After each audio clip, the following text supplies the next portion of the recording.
I was working on a cover story for Fast Company magazine on Mark Andreessen, who was the co-founder of Netscape and the creator of the first mass market web browser.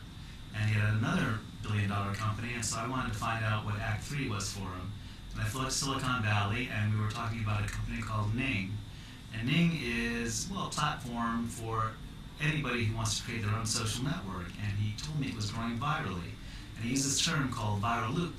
And I'd never heard that expression before, and he explained that a viral loop is when a company grows virally, user to user, when the users spread the product, and it's etched into the business plan. And some of the most iconic companies of our time, from Facebook to Twitter to MySpace to Friendster to LinkedIn, were all viral loop companies. And I thought, I'd never heard of this. So when I left Silicon Valley, I flew back home, and I started floating that term by other reporters I knew and people in tech, and none of them had heard the term either. And I realized that it was something that was right under our noses, but that we didn't really know about. The best kind of virality you can have is to use a product, you have to spread it. And so if you take Facebook, for example, what's the sense of being on Facebook if none of your friends are on Facebook? So you have a vested interest in attracting people to Facebook. Or if you're, Skype is a great example because, Skype offers you free phone calls anywhere in the world. That's a pretty compelling value proposition. But, the thing is you have to download some software and buy a headset. And how do you get people to do that? Well, if I want to talk to my grandmother in Russia and I want to get free phone calls, I tell her, hey, Grandma, you got to download this software application and you have to buy a headset. And so I have a strong inducement to do that because I get free phone calls. And so to use Skype, I need them to actually spread Skype. And so it's a win-win for everybody. Hotmail was a viral success because they were the first webmail application. And so they put a viral tag in every email.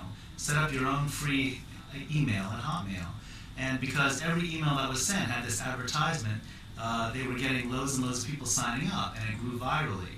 Tupperware is a viral loop company because they have these party plans, and so if I want to sell Tupperware, I would go to a friend of mine, someone in my social network, so to speak, and I say, hey, I want to throw a party and sell Tupperware. Will you help me out? And of course, they're friends, so they'll do it.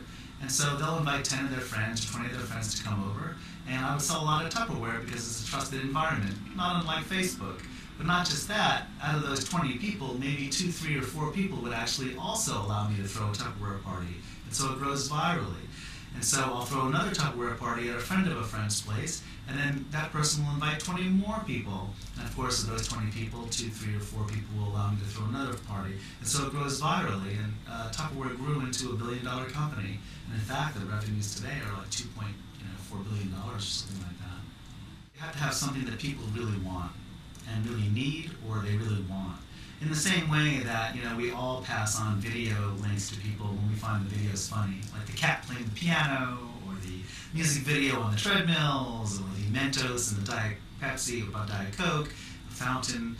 These were all viral videos, and the reason that we spread them is because we find them compelling and interesting. And who decides what's interesting? Well, the audience decides.